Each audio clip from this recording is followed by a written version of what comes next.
that we are leading in the environment, natural resources, and the blue economy. Of course, the World Bank is not just the environment, it's the whole of economy. So our focus is on shared prosperity and making sure that we take a sustainable economic development approach. I've been working the last couple of years here in Bangladesh and very pleased because one of the key themes that I lead along with the rest of the World Bank is green economic growth.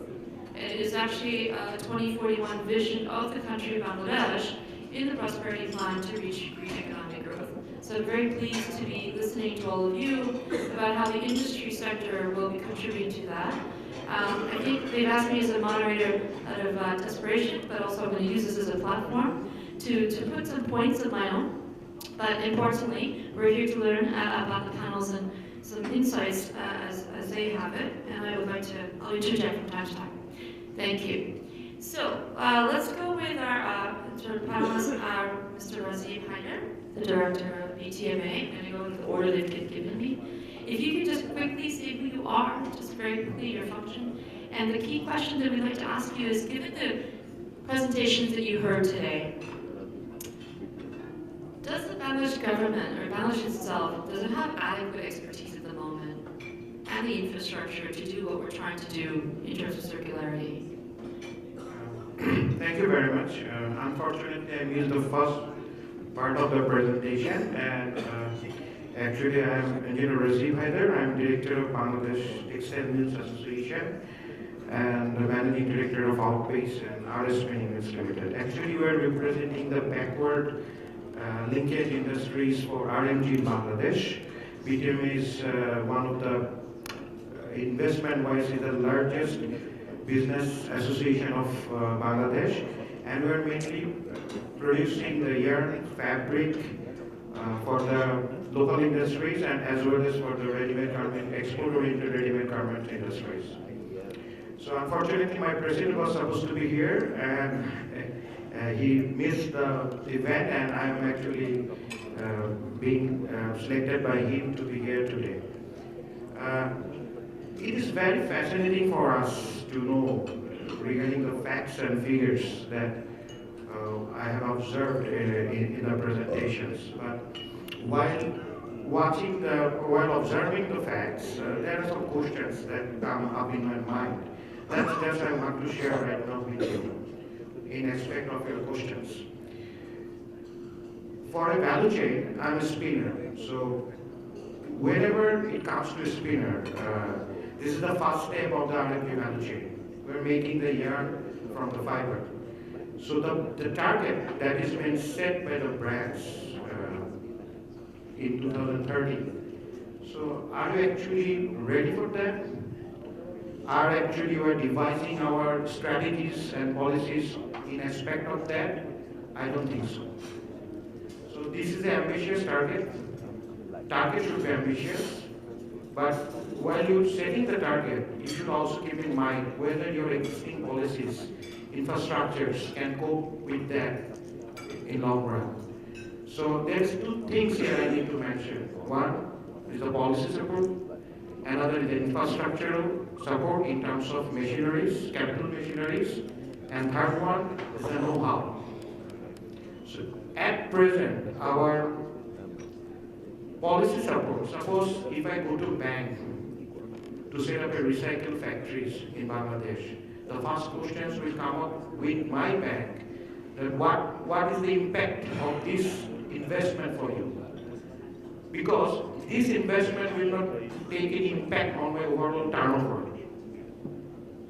So the banks might get a bit demoralized. This is not giving an input in your overall turnover. So why are you making this investment? So this mindset of the financial sector people has to be addressed properly. Because we need to make them understand this is not the investment for turnover, this is the investment for sustainability, and which in turn give you back long payback in coming days. Suppose, just I'm giving a small example. Total raw cotton imported last year in Bangladesh was 8.94 million bales. So if 5% of this total cotton, import of cotton, we can replace by the recycled cotton fiber, that will be in terms of dollar value, if I consider the present cotton price, it is about $200 million. So this is what we need to make them clear. So this is what the benefit we are getting. We're increasing our share in value addition. We're retaining the foreign currency in terms of US dollar. So then I think the financial sectors will be more interested in investing in this particular sector. So right now, this seems to be a challenge for industries like us. And the manpower has to be trained. We don't have in our curriculum, the curriculum that our textile people are learning in the universities, it's not equipped with this particular area. So we need to think on that. And last one is our infrastructure, that is the capital machineries. Still, we don't know how to, we know, but we need to know more. So that's the thing. So and second one that I will just want to mention, that is, that in case of this recycle, as a spinner, that whenever recycled fiber is given to me, I have a limitation of mixing with this my virgin cotton. I cannot mix 50-50 that our honorable advisor already mentioned. So in that case, the product limitations definitely in terms of strength, appearance and hand feel will be inferior for recycled blends compared to the virgin raw material. So this has to be accepted by the brands. Brands cannot accept the same level of quality of yarn or fabric that are being used from the recycled yarn or recycled thing that we're doing from our virgin cotton. So if it is not, this mindset is not changed, then that is a big challenge to be addressed in our brand. Thank you. Thanks very much. So, I think we're going to have to do summaries, and we're going to ask your responses to be a little shorter so we can get questions at the end as well. I think it's just a quick summary is we're looking at the institutional limitations, but also maybe there's an opportunity to co-create, right? For example, this recycling fabrics and R&D. Okay, so I'd like to just move on to Werner Lange from Textile-Cluster Coordinator GIZ. I know that GIZ has been very active in the Textile-Cluster in Bangladesh, and I know you've been very much promoting knowledge and technology transfer. So what kind of impact have you been having? How's it going? And if you look at the technical capabilities, as mentioned, where are we today? Yeah, I think the scene has been set this morning already. The what is clear, the question is about the how. And we as GIZ, as implementers for the German government, are, so should I say, strongly involved. Germany is the biggest export destination for Bangladesh in Europe. Companies like H&M, IKEA have Germany as a consumer market, so we are more or less in the same boat. This strong commitment of the German government ended up in a cluster, what we call Textile-Cluster. We are almost 70 people here in Bangladesh. Faisal, giving this wonderful speech this morning, was working long together with us. So we have, I would say, as GIZ, a strong network with the local industry, with the brands. We have a lot of joint activities, for example, the introduction of an employment injury protection scheme. Also there are strong ties with H&M, but also with Uniqlo. So I would claim, and I hope it doesn't sound arrogant, that we are well established in this scenario. And I personally have a background of private sector. I was working for almost 4 decades in the fashion industry on the retail side. So someone said to me, are you changing the size of the table? Have you changed the size of the table? I would say no. I took place at the side of the table, and I think this is also indicating what GIZ is proud of, being the matchmaker, or we call ourselves also very often the honest broker, and this is the role and function we see. Bringing together the stakeholder groups, adding expertise, capacitizing, facilitating processes, which exactly and hopefully is a strong strong contribution to the how. Actually, just to make sure we answer that one very important question. In terms of knowledge transfer, how is GIZ assisting in Bangladesh in the textile industry? The current situation. Because I know the GIZ is doing quite a bit of technical expertise, knowledge transfer, training, and so. So we formed in GIZ worldwide a group of colleagues who is working on circularity. Just yesterday we had a meeting, a regular meeting with almost 60 people. Just to give an example, we are discussing with our colleagues in Ghana where the waste of European consumers is the challenge. So we look at this circularity challenge from a global perspective. And of course, when it comes to implementation, we look to the individual demands of the necessities of the individual countries.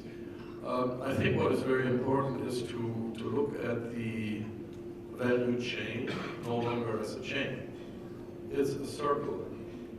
And the question who's pointing to whom or at whom should be secondary.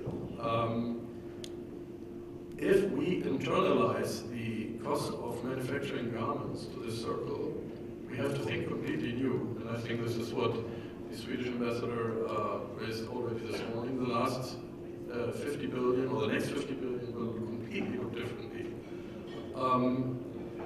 If it's right that the production of a t-shirt needs 2,300 liters of water, which is equivalent to 2.5 years drinking water for one person, and we simply think how much a bottle of water costs in Bangladesh, what would be the price of a t-shirt?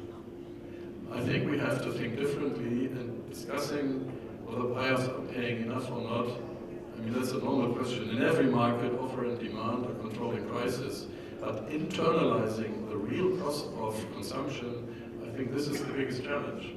And if we look at the cabinets of the consumers, just a few days, representatives of CNA Foundation stressed that the biggest reserves of cotton in the world are in the cabinets of consumers. So if we can activate this and include this in the circle, I think we will make a big step forward. And there, especially retailers, can play a crucial role, I think. Okay, thanks so much. So now, I did a back of the sort of envelope calculation where we had 577 tons of waste generated, right? And that, on average, an elephant weighs 4 tons. So it's about 150,000 elephants of waste. So just imagine the magnitude of just weight that we're looking at in Bangladesh only. And think about every other country we can think of. So I'm really happy to meet Mustafain, Munir, because apparently he is Fibres, and I'm really excited to hear from you. For Fibres, it's apparently the first company working on circularity in Bangladesh, so I'm actually very pleased. And what are, for you, how's the market changed? The demand, what's going on in terms of know-how? And then for you, what are the opportunities and where do you see challenges? And where can we all help a bit more? And before you answer, I'm going to ask one question to the audience, and I'd really like some participation. How many of you are coming from the government of Bangladesh? Can you raise your hand? Do we have anybody from the government of Bangladesh? Two people. Okay. Okay. So I'm going to just offer the World Bank could work with you a bit more with the IFC and bring more of the government into this discussion, which is incredibly insightful for me. So let's bring more of the engagers, because I see already private sector is leading, that's fantastic, but you need an enabling environment. You need the regulatory environment. So how can we further co-partner with you and IFC to bring the government to the table? Thanks. Over to you. Yeah, that was quite a long question. That I can, Did you forget you want to repeat? I'll touch on the points. Yes, so I'm Mustafain from Cyclo. So yeah, being one of the first, so we actually set up our factory, which is called Simco Spinning and Textiles, back in 2010. So we've been in this game, let's say, for the past 13 years, back when there was virtually no market for recycled fibers. It was called regenerated fibers, and it was just a downcycled commodity item. So we essentially had to build the market from the ground up into incorporating incorporating recycled fibers actually back into the garment chain, upcycling it rather than downcycling it. So that was actually done, again, I mean, no offense to anybody with no government or regulatory support, it was purely through a lot of failure. This works, this doesn't work, how do we improve this blend, how do we improve that quality, to actually find products that are suitable for recycled fibers. So that was kind of the build-up, and now, you know, we did our first, let's say, circularity event back in 2018 when we were talking about the opportunities involved here and some of the roadblocks specifically related to the informal sector of the waste collection and waste handling. That's still a big issue in terms of the traceability of where the waste is coming from. But the informal sector has still played a vital role in actually being a market for waste. So the benefit of it being a market is that it obeys by market principles. If I pay a little bit more, I get a better quality. If I pay less, I can get a more different quality. So yeah, having that incorporated into a legitimized chain is important, because if it's too centralized, then there are going to be problems in terms of allocations. Just general supply and demand principles are going to be strained. But there are many opportunities to help improve that. In terms of the technical opportunities, now we've heard numbers here, 5%, 10%, 20% of the things are going to waste. The cotton can be recycled. But there's a further degradation there. Of the cotton that can be recycled, once it's going back into the spinning, a certain percentage of those shorter fibers, which is what a lot of recycled fibers are, get taken out. So that's not actually being used in the garments itself. So Mr. Raman also brought up the point about the blends, how much can be used in the actual garment itself. So that's a problem and also an opportunity. So then an opportunity for Bangladesh right now, since we're very specialized in t-shirts and knits and things like that. So how do we incorporate textiles and garments here that are actually using more coarser fibers, coarser yarns, shorter yarns like outerwear, more flat knit, heavier products. So there's an opportunity actually in the textile and garment sector to expand the offerings of products here, and those offerings can actually contain a higher percentage of recycled cotton. Now, I always like to brag here, so like my suit is made from 100% recycled fibers, 70% recycled cotton, and 30% from the PET bottles. Now, if it rips in front of everybody, then I'm going to go out of business, but Okay. No, but that's... We're doing the field test right now. I think the audience can come up into the The stage. biggest problem that I face in my life is the field test. You feel it. It's a little bit rough. It's not like drapey. It's not stretchy.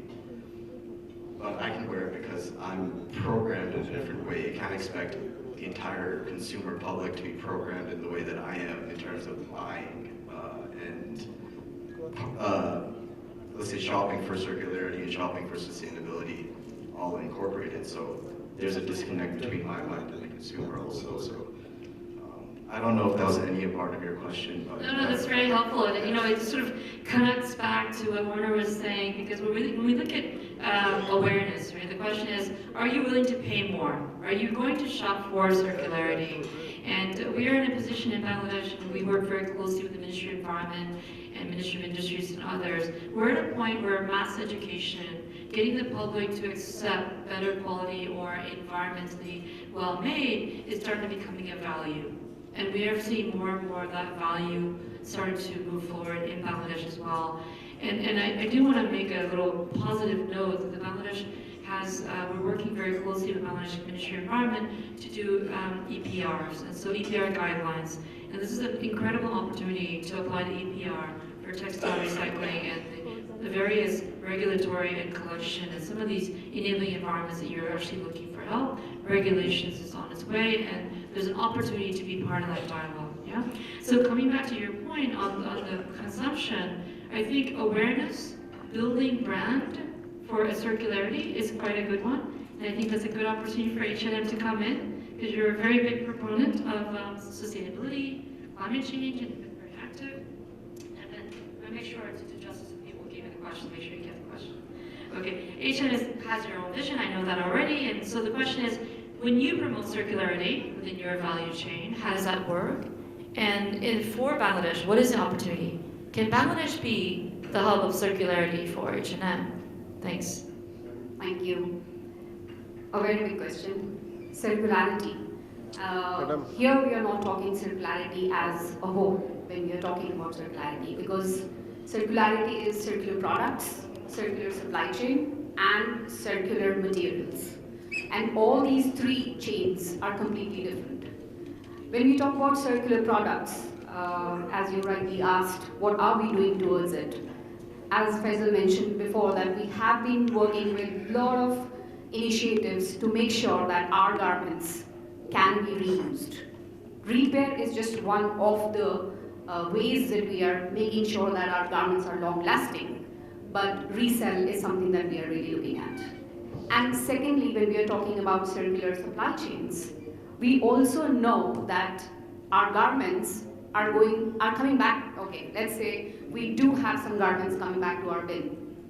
But where are those garments going? How are we sorting them? That is a big issue that we saw, and we have already worked towards it. I'm not sure if you have seen the latest news. We have collaborated with a company called Looper, where they will help us sort the garments which can be resold, the garments which can be donated, the garments which can be sent to the recycler for recycling it back into the supply chain. And we will connect those recycling garments back to the recyclers that we are working with. The third one, that was the circular materials. We have a goal. We have very ambitious goals, like my colleague here mentioned. Is it a realistic goal? Is it a challenging goal? Yes, we have to put a challenging goal. And we know that there are a lot of things that we need to work towards, and the time is running. I'm sitting here as Head of Material Innovation and Strategy. This team itself has been formed 2 years back, although H&M has been working with innovations for like 8-9 years already. But the reason why this team was formed was to connect the innovators. As His Excellency said, Alexandra, she's mentioned that she's doing matchmaking.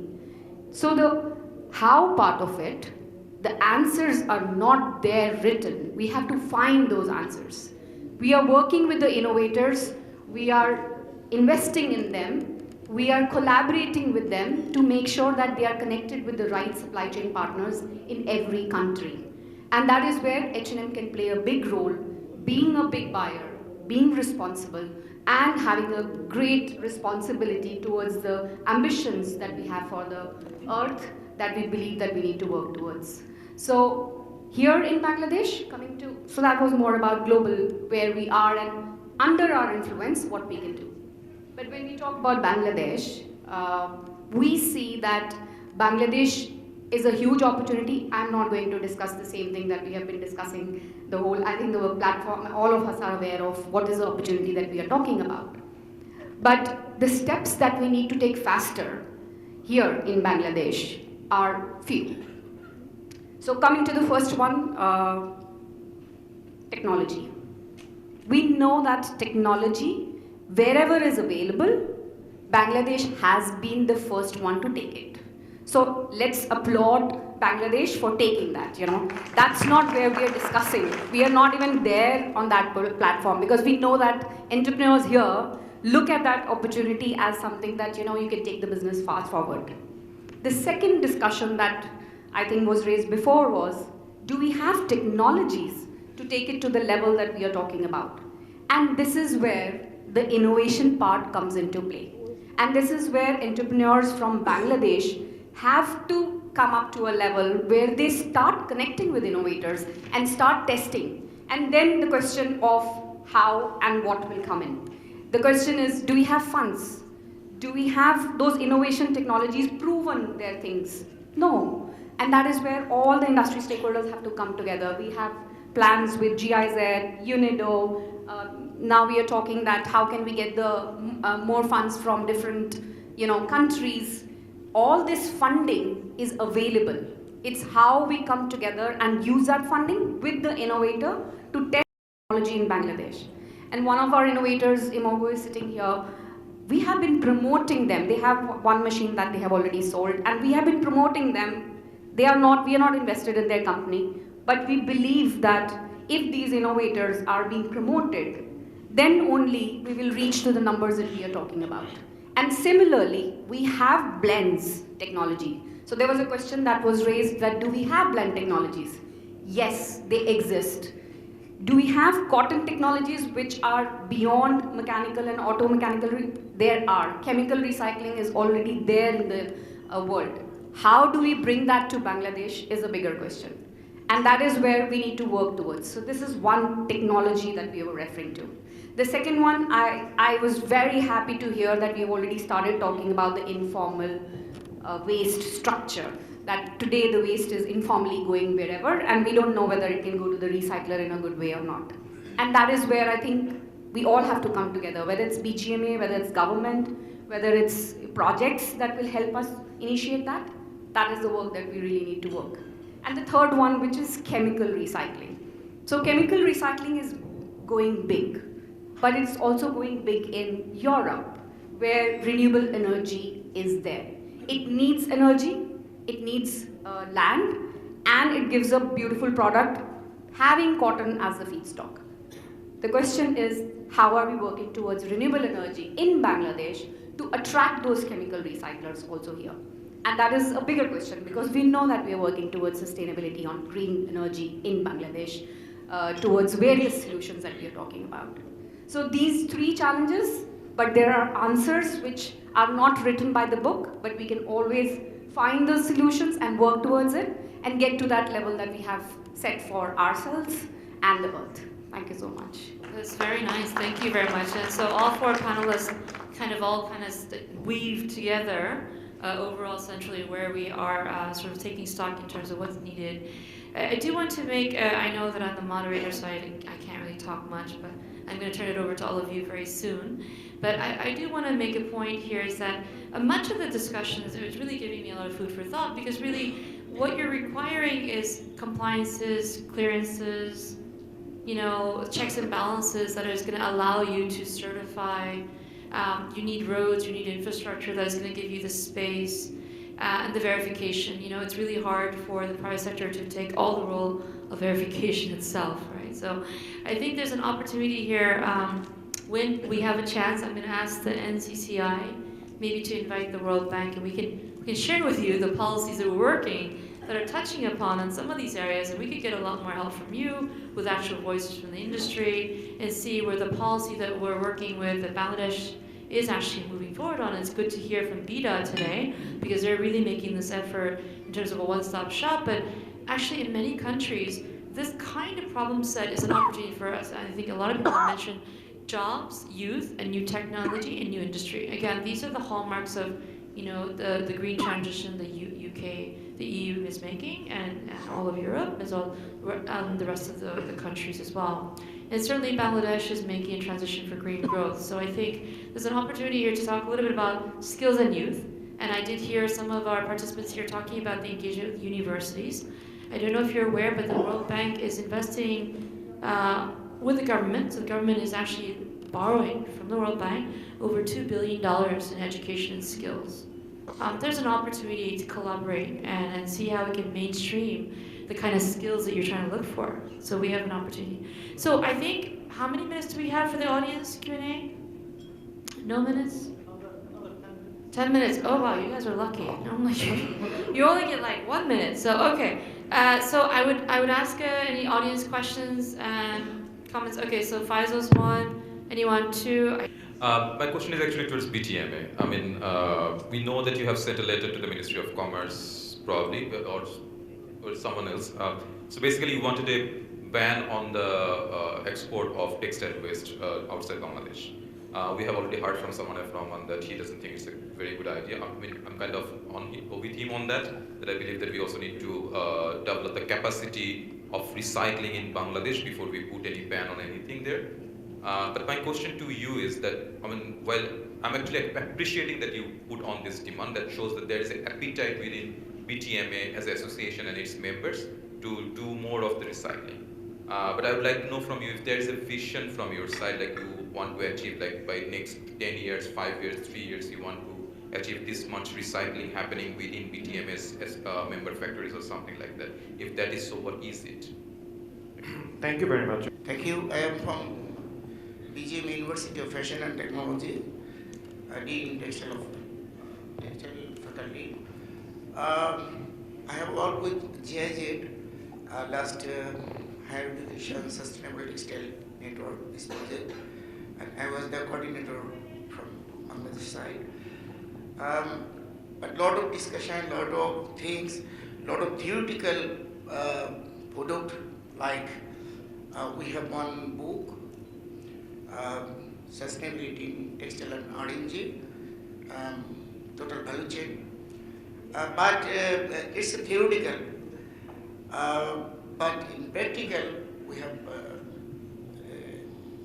very few. What's the reason?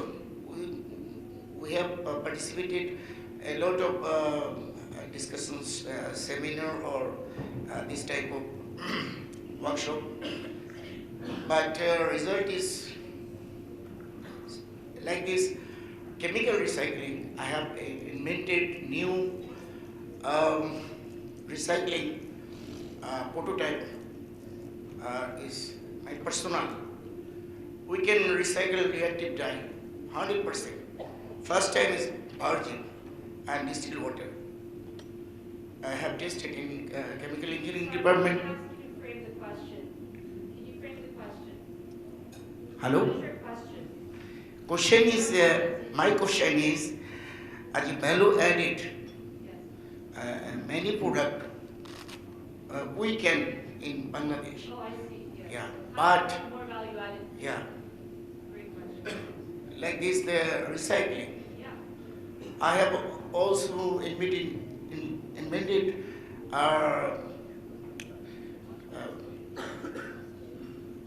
model viscose Kipro in my laboratory in BTMA University. But application is very low. That's why I want to. I have also invented new type of waste opener. So a lot of invention, but application is very few. I have submitted my 3 patent in Ministry of Industry, but it no reply. So we are discussing many things, but we have no result. That's why my question to GIZ also, because they are big stakeholder, they are costing a lot of money, invested a lot of money for our poor population in Bangladesh, and other also. H&M is the big buyer of Bangladesh. Everybody can help us. Thank you so much. Yes, we're going to move on. Sorry, to give others a chance. We have one more hand over there, and then we can ask our. Hi everybody, I'm Helen Smits. I'm the Chief Sustainability Officer at Recover. We are a mechanical recycler at Cyclo, investing a lot in building the capacity here in the country. And I would say that yes, we need more capacity, but we also definitely need indeed the education of the spinning and the manufacturing, because mechanically recycled fibers are not the same as virgin fibers, as was already said before. So there's an upskilling really needed in the supply chain to process all these fibers into the final garments. So maybe this is not necessarily a question maybe to BTMA, sorry. The role that you can play in helping to upskill this supply chain so that we can actually not only do the recycling, but then also turn it into the final garment. The other education I do also see is needed also at the brand level. because we all know what we're talking about, but the people that sometimes visit the factory are not the people that know all of this and know that recycled is not the same as virgin and know how to work this business as well. So also on the side of that, I feel like know-how mindset education is definitely needed. Maybe that's a question to H&M.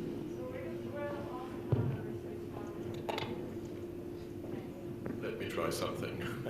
We heard this word of gold mine, and I think there's consent in the room that there is a gold mine. But getting out the nuggets has also something to do with courage, with investment, with entrepreneurship. I mean, sitting here in the room asking who's paying for it, I think will bring us forward. So where is this ambition and where is the belief that this will be really a gold mine? Of course, it needs confidence and setting the right framework, and I think there is, of course, also from German perspective, a lot of things to do. I think Salman F-Rahman selected some nice words and addressing one, probably the biggest challenge. Handling waste is a shady business everywhere in the world. And we are now trying to turn something informal to formal.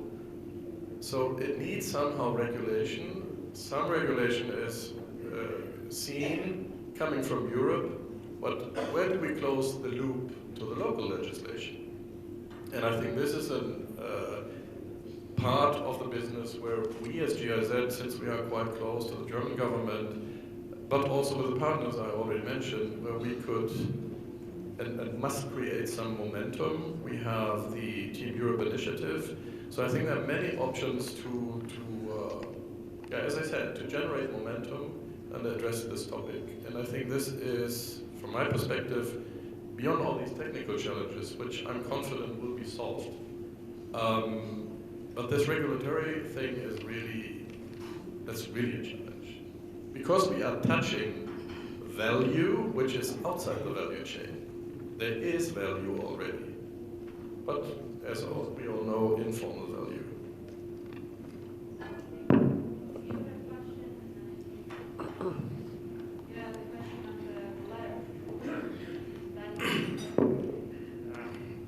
If I'm not wrong, that you said what is the game plan of BTMA, right? And if we specifically set any target of the recycled yarn or fabric, not yet. We have just started working on that. It's very simple math. You know that it's spindles, how many spindles you have in our country. So how much capacity of yarn we can make out of that. So how much of that capacity of yarn will be blended, that is recycled plus virgin cotton. So theoretically we can set a target, but practical achievement is the main challenge.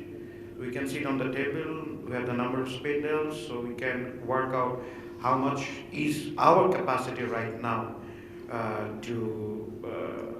annually, how much yarn, recycled yarn we can make out of that. But before setting the target, it's not only the BTMA who can stand alone and come and set a target. We need the support from our end users, from BGMA, from BKMA, and also the availability of the recycled fiber. Because this is not the responsibility of BTMA fiber to make sure the availability of the fiber, because you know the local chain of this fiber is very risky. And as entrepreneurs, we are not getting to that problem. We need the smooth supply of the fiber. So before setting our target, we need to set the target of how much recycled fiber we can get annually for us to spin. I think from spinning perspective, from spindles perspective, BTM has no problem. This is the problem which relies on the investment that we need to make to get the fiber out of the post or pre-production. So this is where we need to work on. And I think that from BTMA perspective or capacity perspective, we are okay with that. And one thing that we need to be careful here. So what is the optimum percentage of blend? That is a question that we need to keep the brands have to keep this in our mind. Is it because for this, someone from us has positively said that you cannot make the finer yarn from this blend. It should have the Corsaria, the technology that we have, because so this and the productivity of blended yarn made out of the recycled fiber is not the same that we are getting from the virgin cotton. So I think this is need to be addressed with all the stakeholders together in one table, and from capacity point of view, I hope from spinners point of view, it's not a problem for us. Thank you. So look.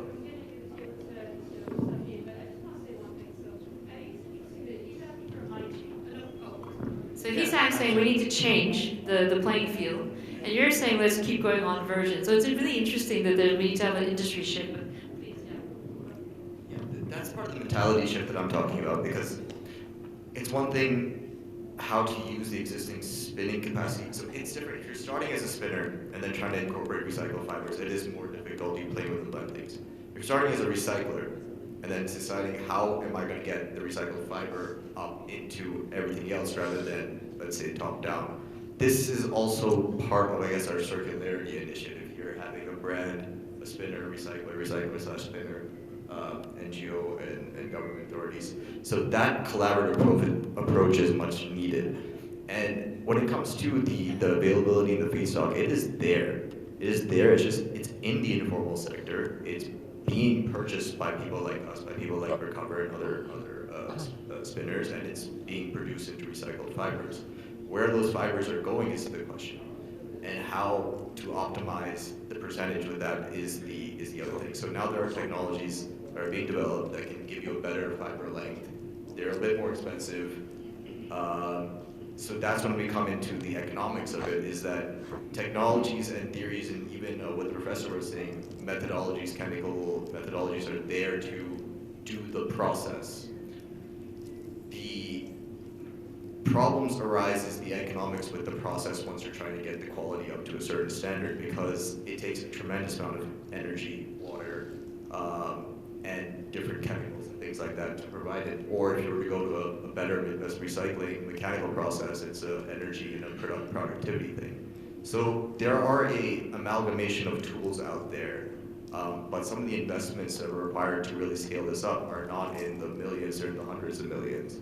And that's really, I think, where we should start going with these conferences and these talks about this. Is how are we going to, all right, let's take a leap of faith, like we did, like Recover did, like other people are doing. Says, okay, let's at least build this and see how we can get it up to the price that is needed for garments. Because at the end of the day, people are willing to pay $1,000 for a cell phone, but they're not going to be paying $500 for a T-shirt unless that's a Louis label or something on it. So yeah, there are ways to do it. It's going to take a little bit more time than I think we are hoping for, but they'll get there eventually. I just want to say that this platform where we are right now, where we have all the stakeholders together, we should really use this to take the next step. And I think we have had so many discussions before. Let's talk about what is your problem, what is our problem, put it on the table and find a solution. Because I think if you all come together and write it on a piece of paper that this is what we really need to do, we will be able to do it. If it's a fund problem, if it's a policy problem, if it's a technical issue problem, and if it's a price problem for a particular fiber to reach, or a spinning upskilling problem, we can take, because I hear all the problems that we are discussing here, and I truly believe that problems are there. I'm not saying it's a la-la land. We all have to come together and work towards it. So commitment from brand, we are there. In every which way, we are there. Yeah? Thank you so much. So I don't know how much time we've got. I'm going to conclude, right? This is the normal response. So we have to conclude. I myself, I'm very privileged. Thank you. I'm honored to be able to be here. And I've learned A lot, and I completely agree with you. This is a very valuable platform, and I congratulate all of you for doing this. I would love to be involved, and we, the bank, with IFC, would be further involved in the future. I would like to thank all the panelists. I learned a lot, but I think the dialogue was even more amazing, so thanks so much. We're going to conclude here. I know there's one person had a comment, so he may have to go talk to the panelists yourselves. Thank you. Okay, thank you very much, everyone, and I learned a lot. Thanks. Thank you.